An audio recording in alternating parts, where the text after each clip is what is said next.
Hello, and today we'll continue with A Fall from Grace.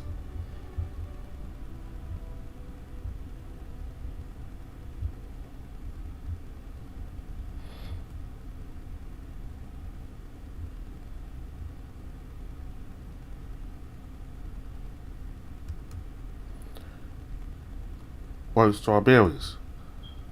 Fine silverware for the ladies. Nines to grind. The hustle and bustle of market life filled shipping Bambro's elegant square. Its vendors and villagers alike went about their business. A traveler passing by need but spare a glance at the hurried frenzy to gather this was one of the largest and most frequented market towns in the West Country.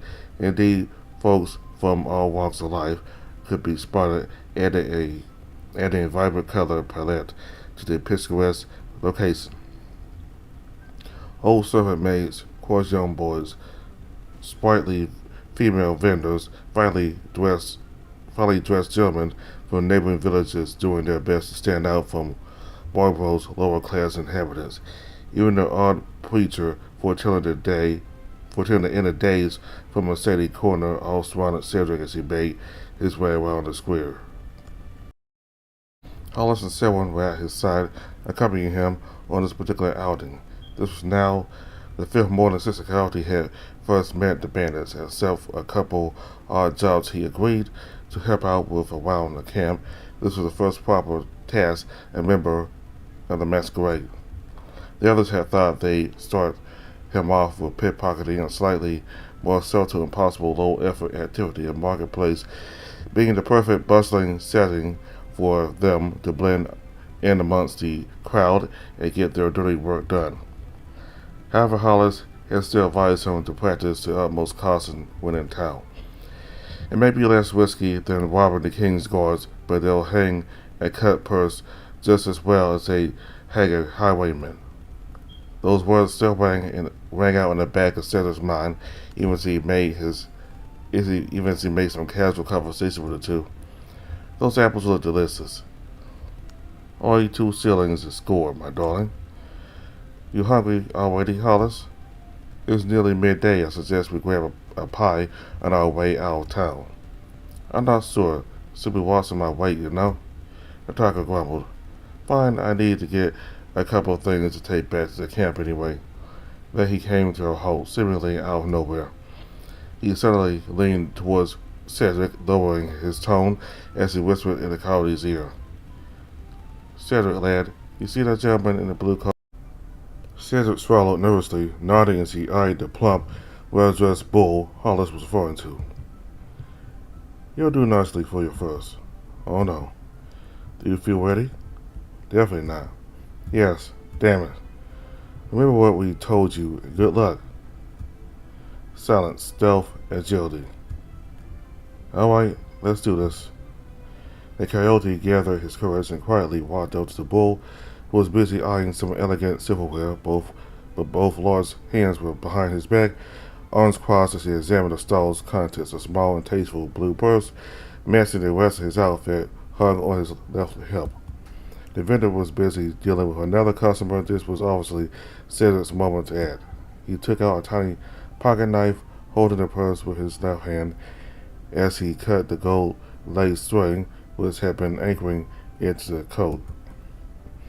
Those 3 seconds seemed to last eons as Cedric kept monitoring the bull's every movement, terrified he might notice something was wrong until finally he felt the purse come loose in his hand. He'd done it, and his victim was none the wiser. He rapidly inspected his surroundings. None of the folks in his vicinity seemed to give him the slightest notice. Was this really as simple as the tiger had made it sound? Suddenly the bull's hands moved as he reached for an item on the stall in front of him. The vendor, noticing his movement, and turned towards him. Excuse me, are these new? I, sir, haven't been touched yet. Luckily, his victim was large enough to block Cedric from the vendor's view. Heaving a sigh of relief, the coyote turned around, ready to rapidly make his way back to Hollis and Selwyn. Suddenly, he collided with an old badger he hadn't noticed approaching to his right, the two falling to the ground from the impact. Oi, watch where you're going, you jackanapes. You jackanapes. Jackanapes, and I'm very sorry, sir. Really, I am. Cedric stuttered as he attempted a panicked apology, noticing the purse he'd just taken had fallen out of his pocket. Oh God, where was it? Had it fallen to the ground? What if the bull saw it? I'm done for. And take your money while you're at it. I'm sure as hell don't want it.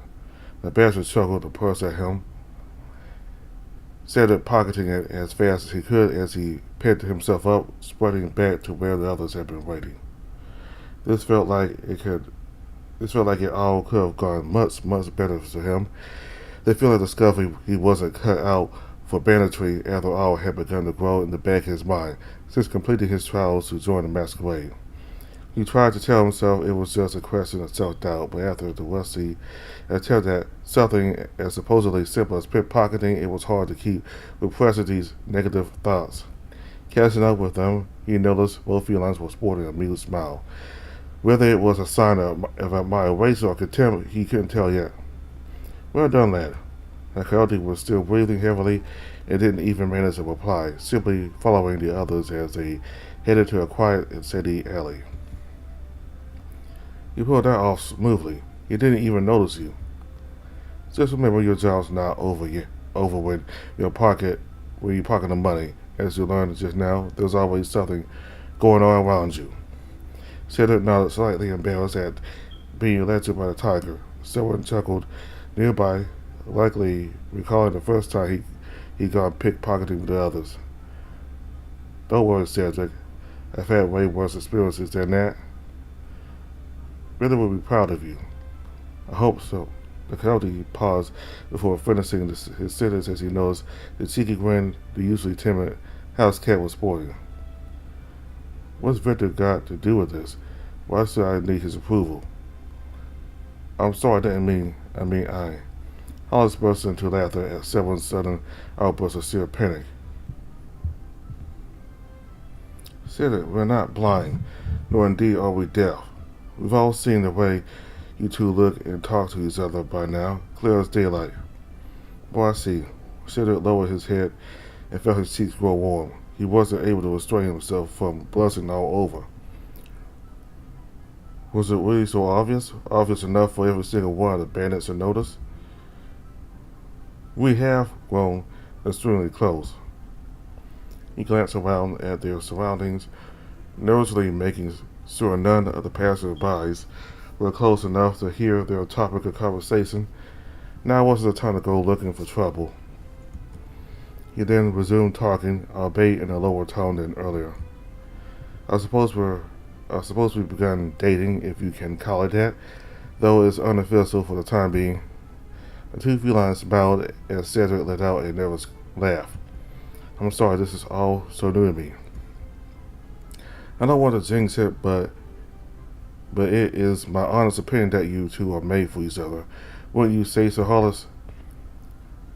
They certainly have a strong connection, and perhaps by some miracle, your elegant ways could end up rubbing off on Victor.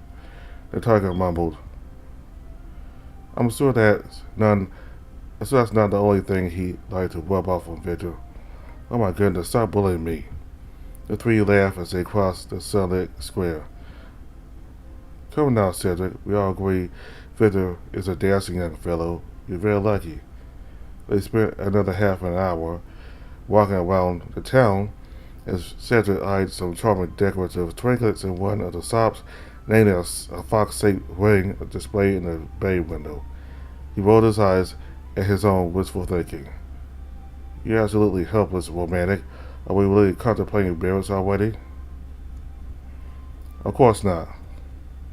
Well, perhaps in a future lifetime. He stopped by the fountain to fill his empty flask, preparing himself for the journey back. After lingering at one of the market stalls while Hollis purchased some food for the group's supplies, the three soon left the town behind them as the sky began to grow overcast. Though the purse Cedric had stolen was modest in size, the amount of gold it contained more than made up for it Once the three had counted each coin, they estimated at least 10 meals worth in money for the whole group. The journey back was smooth but tiring as they trudged across what the coyote could have sworn were at least a dozen muddy green fields, too many, aiming to reach the camp before sunset. As soon as they reached their lodgings, Victor almost jumped up from the log he'd been sitting on and ran to greet the three bandits. "How did everything go, boys?" His eyes met Cedric as he continued in a softer tone, resting a hand on the coyote's shoulder. "Good evening, my newly trained rogue. I hope you had a lovely time." Cedric smiled faintly. "I did, thank you, V. With Hollis and someone's help, I knew I was in good hands." He didn't sound particularly convinced about this statement, however, Victor picking up on it immediately. "Is anything wrong?" "No, The coyote paused, considering whether his self-doubt was a subject he should even bring up, especially in front of the two bandits who had been tasked with training him for the day. He didn't want them to get the impression he thought their training was useless, not after everything they'd done, but it would surely be better to break this up now than to let it fester until a later date.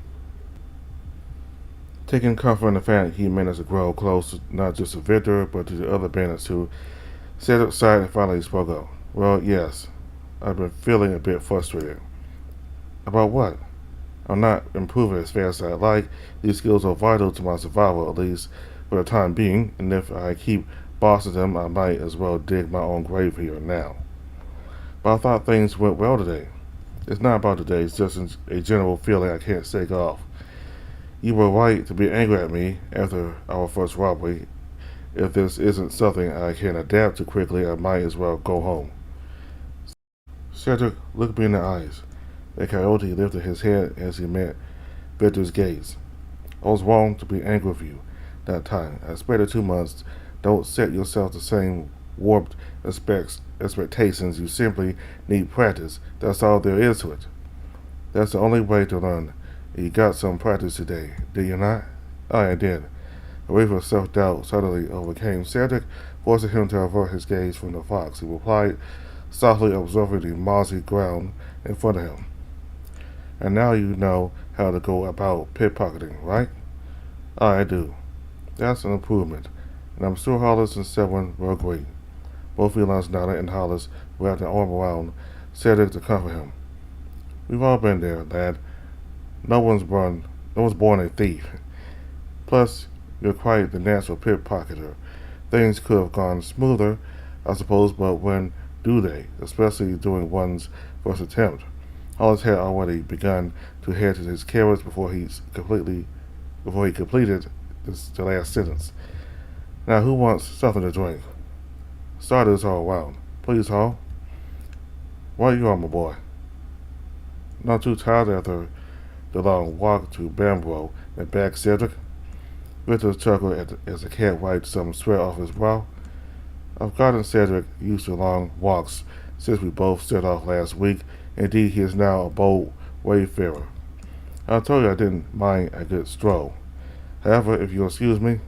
The coyote eagerly sat down on one of the logs surrounding the lit campfire, undoing his jacket buttons, taking off his boots, and stretching his legs immediately after.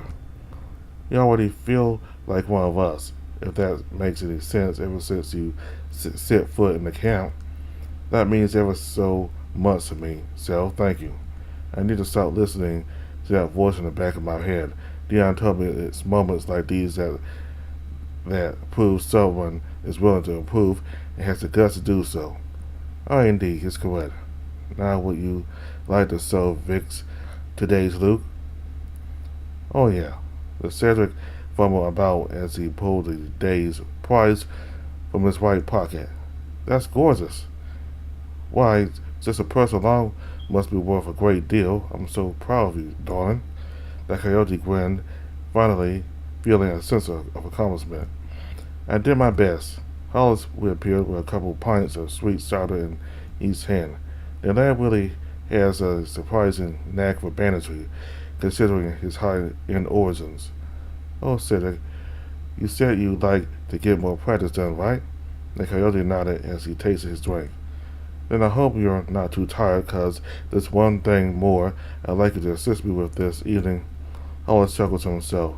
Keep it in your pants, Vic. Actually, Dion will be joining us too. Now this is getting steamy. Why was I invited? The fox rolled his eyes, waving his hand at the tiger dismissively. I'll be quiet, Ho. I'm talking about a job. Cedric's ears perked up. Oh? The three of us could dine at the Hunter and Hitting Stone, listen in on some conversations and mug a couple post drunks on their way home, a bit like the evening I came across you again. Except this time you'd be the one doing the mugging. How does that sound? Cedric had stopped worrying about the task factor by now and just treated this as he would any other normal suggestion. Plus the others were right. The more practice he got, the better bandit he'd become. And come to think of it, he was starting to feel pretty hungry. With a dash of unusual confidence, he wiped his mouth with his left hand while he finished drinking. Why not, as long as we don't have to cross those marshes from earlier again? Noticing a lack of replies from the other bandits, the coyote rolled his eyes jokingly. We're going to have to cross those marshes again, aren't we? Ritter burst out laughing. You'll just have to wait and see, darling. Alright, just give me a moment to relax and gather my strength before we set off. Of course, I'll go tell Dion you're coming with us. You get some rest now. And great work so far. Cedric smiled. Thanks, V. Just over half an hour later, Victor, Cedric, and Dion were sharing a small and dirty table in Hidden Stone's Hunter Inn. The Hunter was the most popular tavern in the area and attracted a numerous and varied crowd of clients. The room was small and dingy, the large and brightly lit main hall being the only exception. All sorts of paraphernalia hung on the walls, a sign of the many landlords and landladies that had come and gone over the years, displaying their taste for paintings, etchings, and antiques on the pub walls without removing the items they already found here. The result was what felt like a cluttered but charmingly unique space, especially in the smaller rooms, giving them a homely and lived-in atmosphere.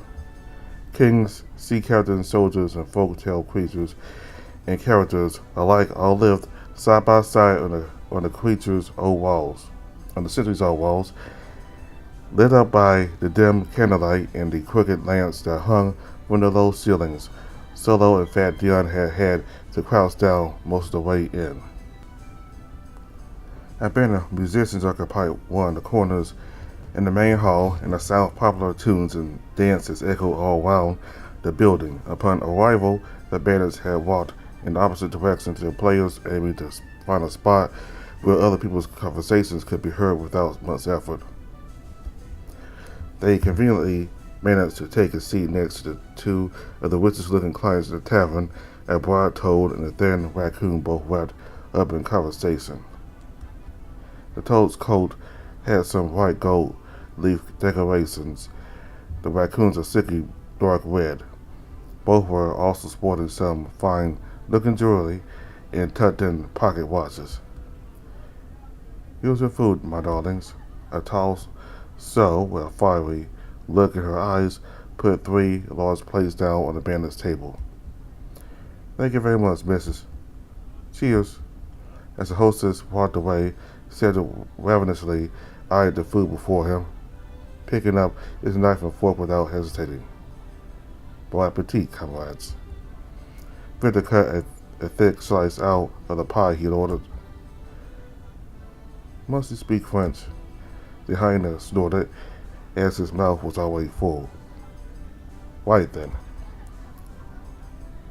Bon appetit, camaraden. Buen provecho, camaradas. Bon appetito, capani. Cenam vestram, formini, soldalis. Don't know I say all that right, but or as the common folk would say, dig in your cunts. Dion turned to Cedric as he began to make some conversation, all the while Victor's ears were still perked up, overhearing what was being spoken about at a table next to theirs. I was reading a novel earlier. I wonder if you are familiar with it at all, Cedric, my lad. It's called The Hound of Emberswitch. A cracking good story, might I add. I'm familiar with the title, but have actually never read it. Oh, you must. It is most exquisite, terrifying at times, awe-inspiring at others. A book for true romantics of the Sturm and Drang sort. Of the Sturm and Drang sort.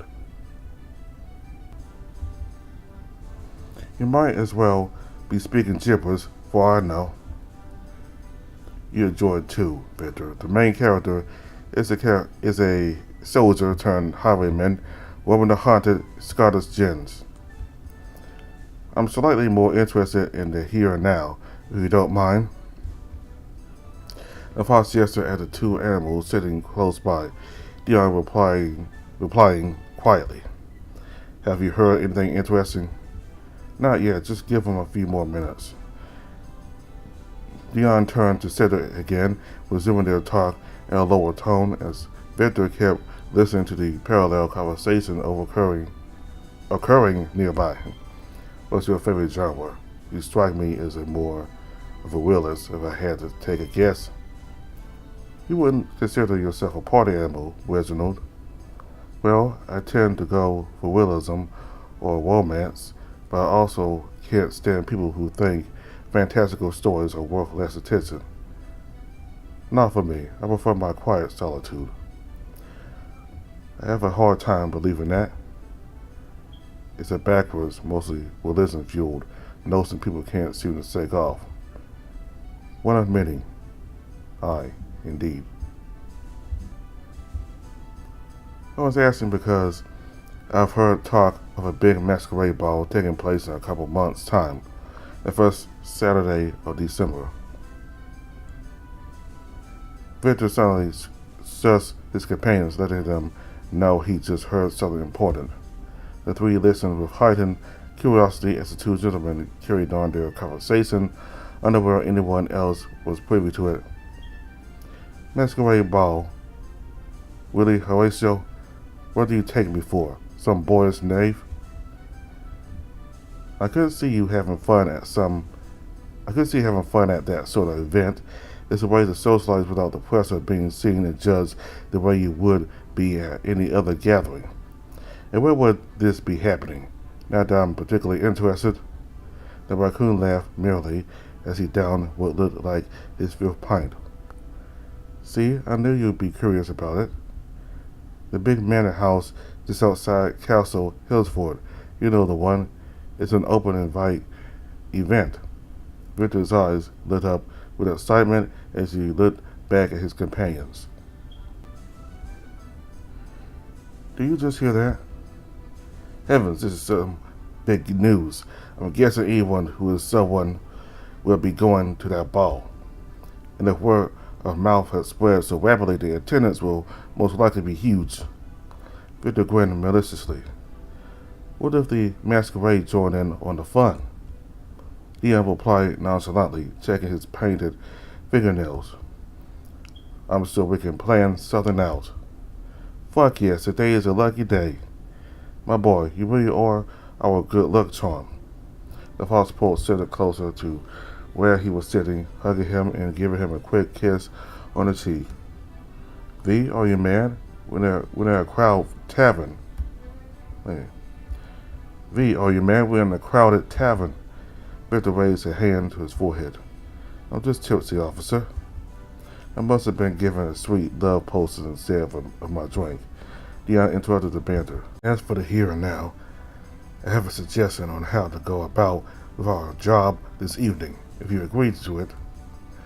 We're all ears.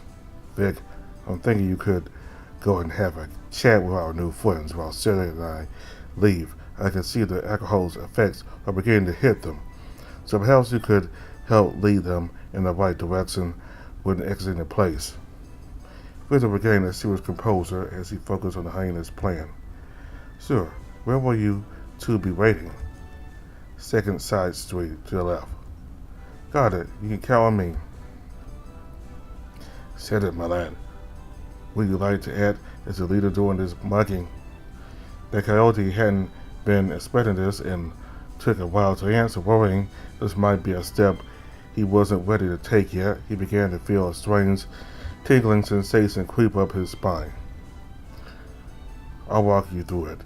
You just have to put on a big act. And of course I'll be there too in case things get out of hand. Will you be okay with doing this, my dear? We can always modify the plan if necessary. It was going to be a risky task for the coyote, but on the other hand, this was a golden opportunity for him, and he had Victor and Dion to assist him along the way. You won't have to. I'll do it. This is just what I needed. Victor proudly smiled, hearing his childhood friend utter such decisive words. Splendid. Off we go then, Vic. Oh, you a kiss, Cedric. The fox stood up from his chair, picked up the mug he'd been drinking from, and feigning a drunken swagger approached the two men. And off we go too, my boy. Cedric followed the tall hyena, who had already begun to bend down to avoid hitting any of the beams on the pub ceiling. They walked past the other tables, the jolly music getting louder as they neared the exit. Then all of a sudden the music ceased and was replaced by loud cheering and clapping. Dion and Cedric joined in on the clapping too as the coyote turned his head to catch a glimpse of Victor, who was now seated between the toad and the raccoon, the three of them laughing and seemingly having a great time. He envied how easily Victor managed to interact with strangers, a skill Cedric most certainly felt he lacked. Noticing the coyote had stopped in his tracks, Dion spoke up, almost seeming to read his companion's mind. That's all practice too, lad. A bit of theater, a dash of confidence, and attentive listening will get you very far. I'm glad of the skills I managed to teach Victor. Though he does tend to get a bit carried away sometimes after you. Dion gestured at the exit, Cedric quickly snapping out his thoughts and as he exited the tavern, followed by the older bandit. The contrast couldn't be greater. Hidden stone streets were pitch black and completely silent. Any noise that could be heard was coming from the building behind them, the only vessel of life in a seemingly dead landscape. The two made their way to the side street Dion had mentioned a couple minutes earlier, halted as they reached its end and could begin to discern the distant fields and pastoral landscape surrounding the town. The hyena set the bag he'd been carrying with him down on a wooden box, pulling out a pair of long, dark overcoats and their respective masks, handling Cedric the Venetian-style mask the coyote had purchased just a few buildings away mere days before. This doubles as our loot bag. Victor has one too, as you saw earlier. He handed it to Cedric once the coyote had put on his coat and fixed the mask beneath his hat, donning his own garments as he carried on. Now the key word is confidence. You're in charge, and they will do as you say. They're also drunk and will likely have slow reflexes, so you should be able to anticipate any move they try to surprise you with. Vic will have made sure to take any weapons they might have off of them, so you're perfectly safe. If they don't cooperate, don't hesitate to press your knife on their necks, or even draw out a drop of blood. It will get things done faster. Cedric gazed at the sharp knife he was holding in his faintly trembling right hand. Any questions? The coyote gulped nervously. He began to feel sweat drip down his forehead. Victor had better get a move on. dragging their victims out of that pub. What should I say first?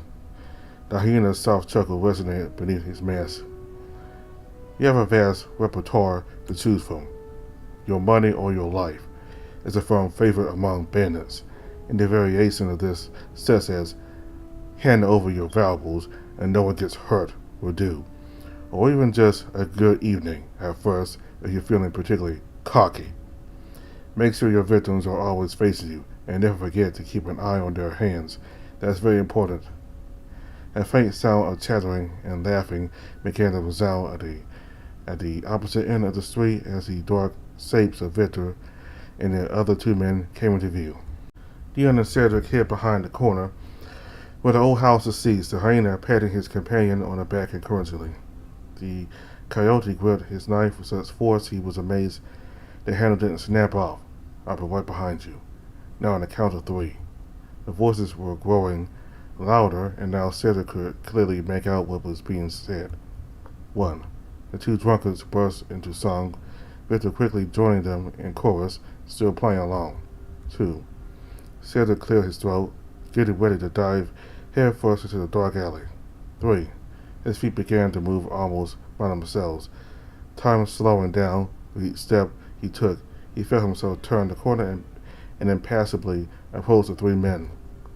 He held out his right hand so that the knife he was clutching was clearly visible. Your money, sirs.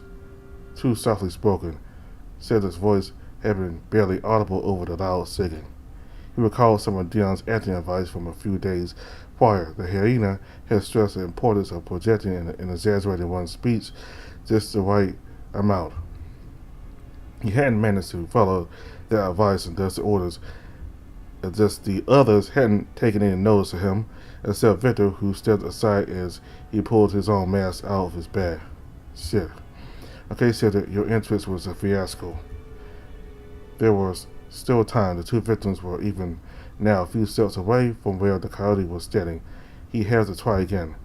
He then became aware of a huge saddle appearing beneath his feet from his rear and engulfing the alley in darkness. The drunken revelry finally came to an end as the 2 men noticed a figure towering behind Cedric. The coyote spoke up in a growling tone, taking a step forward with all the confidence he could muster, pointing his knife straight at them. I said your money or your lives. Shit. Bandits. Fuck. Oh, please, don't. Please, oh, please don't kill us. We'll give you anything. We'll do anything. Then you can shut your fucking mouths for a start. How about that?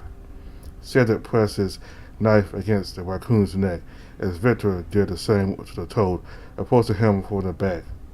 He tried to imitate Victor's mannerisms as best he could, and so far it seemed to be working. Your pockets, empty them. The fox spoke up as he noticed some hesitancy from the 2. Do as he says. Now.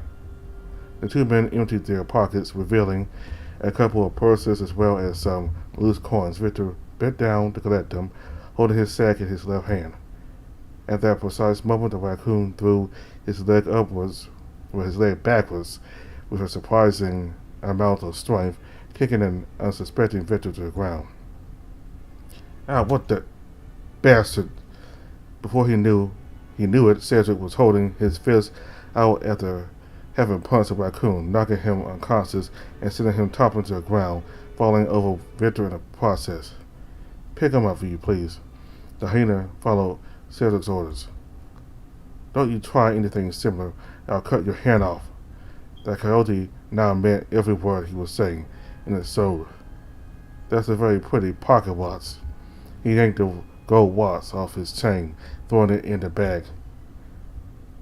Now, offer your coat, Frog. Lad, take the other one's coat off of him. Aye, aye. Victor slid the raccoon's garment off his unconscious body, rolling him around until he was face down on the cobbled street, the fox's muzzle displaying a deathless grin beneath the mask. You really hit him hard. Why, I think that's everything. Good job, lad. I knew I could trust you. Let me get this last bit over and done with. Victor faced their still on their still conscious victim. Now listen, mate, I want to see you walk away. Turn the corner and keep walking down the main street in utter and complete silence. I don't even want to hear you breathe. Get it? The toad nodded frantically. If I hear anything out of you, I'll shoot you dead. Do you understand? More nodding. Off we go. The three watched with bated breath as the toad sauntered away, catching himself a couple of times to avoid stumbling to the ground. His shape soon faded into the darkness, and the bandits were surrounded by silence once more. Now, we get the hell out of here. Follow me. They ran across the empty fields and encompassed the town, setting foot in the now familiar forest in a matter of minutes. After hiking among the thick bushes and undergrowth for a couple of minutes, Dion broke the silence. Lads, you both may be very proud. A job well done indeed. He glanced at the coyote, who was still panting after the short run.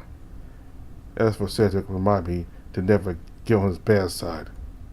Both Dion and Victor burst into laughter. Ah, indeed. He knocked that raccoon clean out with one punch. Cedric suddenly remembered the reason he landed such a heavy blow. Are you feeling all right, by the way, V? Absolutely peachy, my dear. Thank goodness. What's more, I already know Ridley will love the 2 coats we snatched. It was only at the moment, as Victor and Dion kept conversing, that the coyote realized just how sweaty he was and how rapid his heartbeat had gotten during and after the bugging. Even though this still felt overwhelming, the feeling of mild panic that had settled in as Dion was running him through the do's and don'ts earlier was finally starting to dial down. Noticing Cedric's silence, the fox turned to face him. Everything all right, Cedric? I hope this wasn't too much for you. I'm fine. I'll just need some time for everything we've done to sink in. It almost doesn't feel like it's happened yet, you know? Of course I understand. The coyote smiled. It feels like these jobs are getting easier to do as time goes on. Victor patted him on the shoulder. Brilliant. Brilliant, lad. Practice makes perfect. It will feel ever easier as time goes on. The conversation came to an end, the group maintaining their steady pace, waiting for the distant light of the campfire to come into view.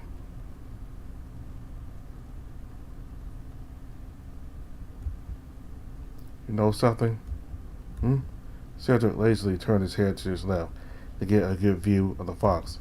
The 2 friends were lying down in their tent after having tidied their belongings and emptied their sacks containing the evening's loot. Both stolen coats had been handed over to Whately, who had accepted them enthusiastically, much as Victor had anticipated. Cedric had excused himself soon after, struggling to keep his eyes open following what had revealed itself to be a very exhausting day. Now he was lying with his arms and legs stretched out, the familiar sinking sensation of incoming slumber overpowering his tired muscles.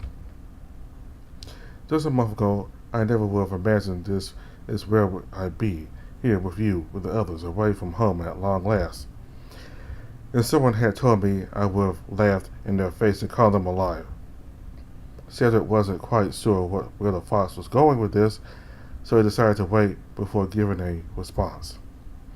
What I'm trying to say is, I know I can be a negative person. My life has saved me this way. There are events in my past I fought to leave behind, that I wish didn't define me as an individual. But what has happened to us has shown me how unpredictable life can be. It's given me some hope I didn't know I was still capable of feeling. After such a long time, living feels good again. The coyote smiled faintly, slowing his words with more than a hint of drowsiness. There's always a way out, a way forward. That's what I've learned since being reunited with you. He wrapped his right hand around Victor's. Sorry for rambling. It's just nice to have someone I can say all of this to, someone who I know will understand. No need to apologize. I've also been trying to ask you something, but haven't found the right moment. Now as good as time is any. The fox took a deep breath. We've kissed, we've slept together, and shared so much already, yet I still haven't actually asked you. Will you be my partner, Cedric?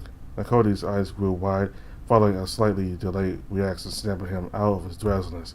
What? He almost expected to wake up and discover this had all been a dream. Much like most fairy stories of the time. Romantically, I mean, sorry, I still said fiance, but that implies we begin married.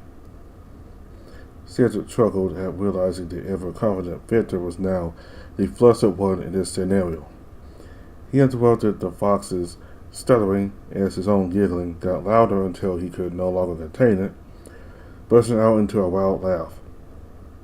This was it. It was actually happening. Everything the coyote had been dreaming of was coming true. Victor eyed him in panic, clueless as to why Cedric was acting in such a way. Is everything all right? The coyote nodded as he did his best to compose himself again. Victor, we've been close ever since I can remember. He paused as he attempted to choose his words as carefully as he could manage. It's almost a fraternal bond I have a lot of trouble explaining to most people. Yeah, I understand. You'd rather it stayed that way? I won't hold it against you. Cedric raised his voice as he noticed the fox was getting sidetracked yet again. My answer is yes. I will be your partner. He leaned forward, slipping an arm around the back of Victor's head and kissing him gently on the lips. He pulled back a few inches from the fox once he felt something wet his cheek, only to realize it was a tear. Victor's eyes were damp, his hair all matted, and his fur uneven. Yet he was smiling, and to Cedric he couldn't have been more perfect. The coyote had finally stopped questioning the new twist fate kept presenting him, and silently accepted his proposal, along with the imminent new woe in his life. It was an uncertain future he was willing to dive into, a future together with the man he loved most. I love you. I love you too. There was almost a ring of inevitability to those words the moment they escaped his mouth. Now let's get a good night's sleep. I'm utterly exhausted.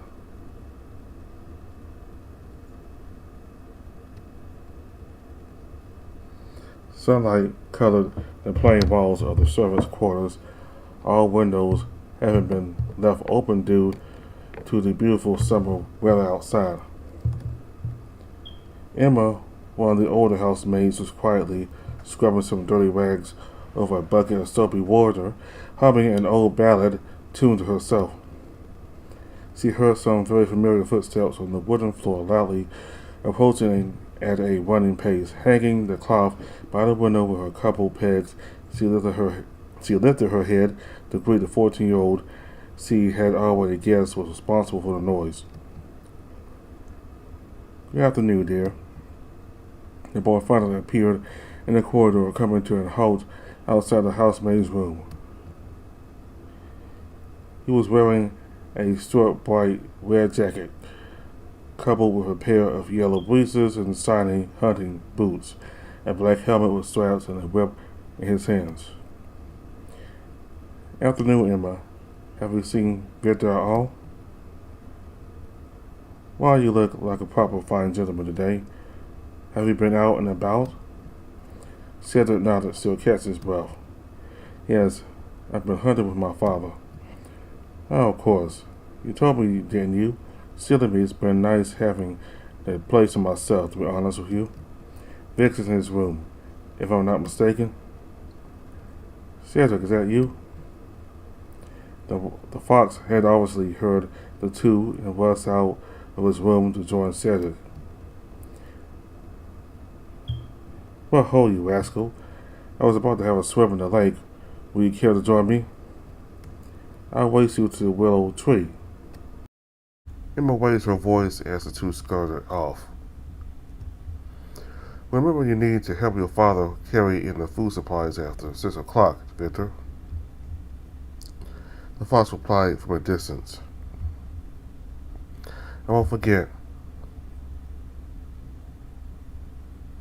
The feeling of cool water on his fur was all Cedric could have wished for after a long day out.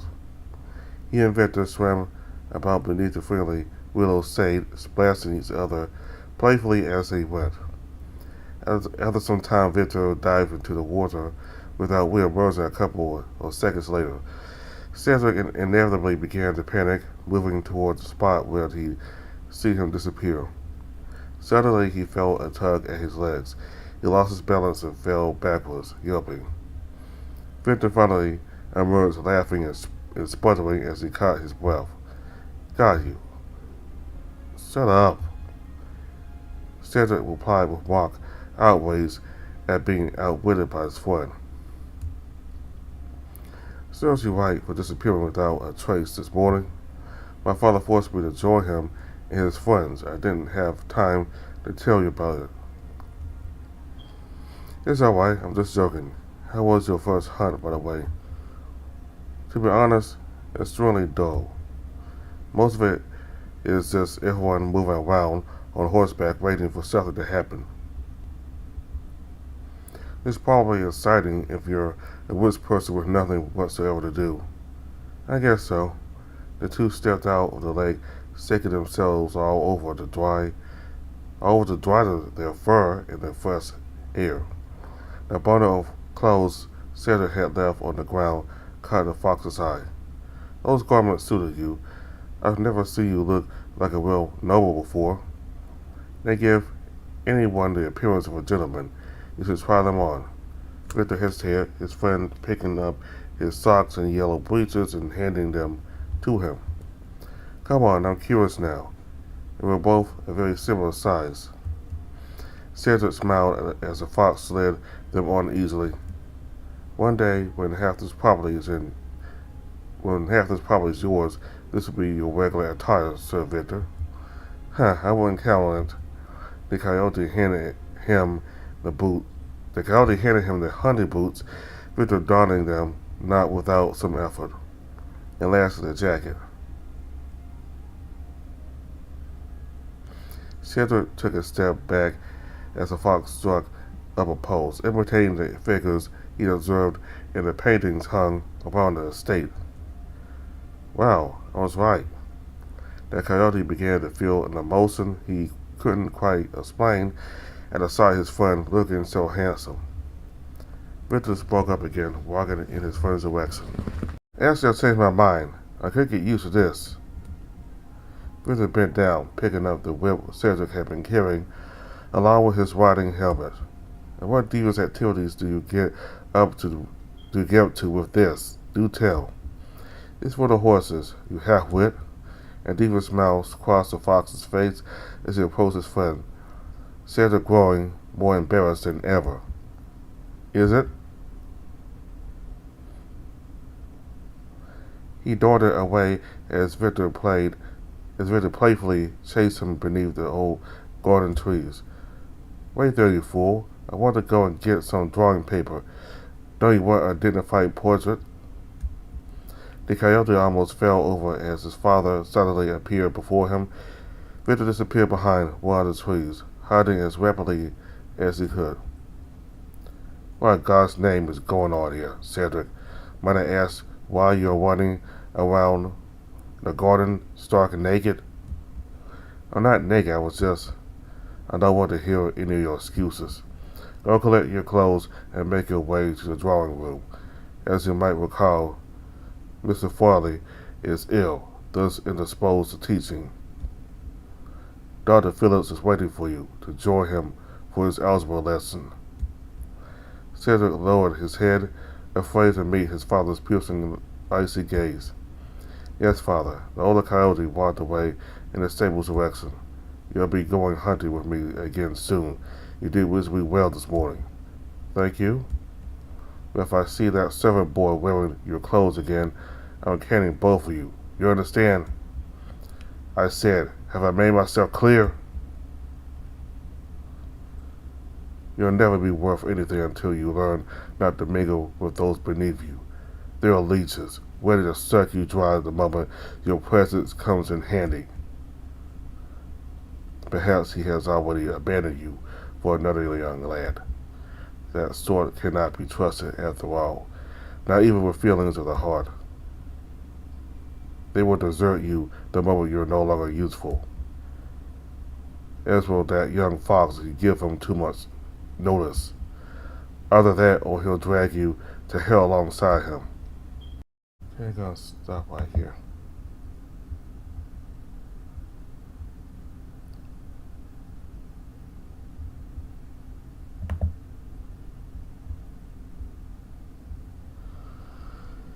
Alright, so we got to hear from his dad for the first time. And he's just like Lysander. Both of them have that view that they should not be around poor people, and that the poor will drag you down. So both Cedric's father and Lysander, they're all the same. So yeah, his father didn't like Cedric, intermingling with Victor, the servant boy. That's what he called him. Anyway, so the relationship between Victor and Cedric is growing even more so now. And Victor asked Cedric to be his partner, and Cedric agreed. I mean, they're not married, but like partners, yeah. So Cedric did a lot better in this rivalry than his first one. Yeah, he was very aggressive and stern towards those two rich people that Victor tricked. Like when it comes to being a bandit, that's what you have to do. You gotta be real stern, real mean, and foul mouth even. Be a foul mouth. But he did great in this second rivalry here.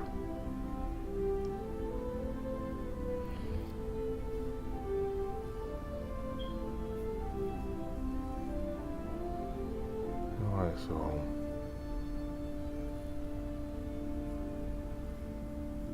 good to see them as kids, see what their past was like, and I wonder if Cedric's hair, Victor's hair, his hair was white as a kid, so is that his true hair color, or did it turn a different color, like black? Did it turn black, or did he dye it black so it wouldn't be recognized? I don't know, but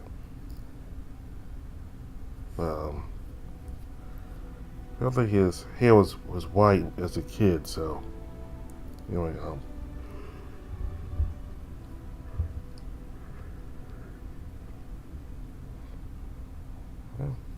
so we continue on with A Fall from Grace next time. Thank you all very much for watching. Bye.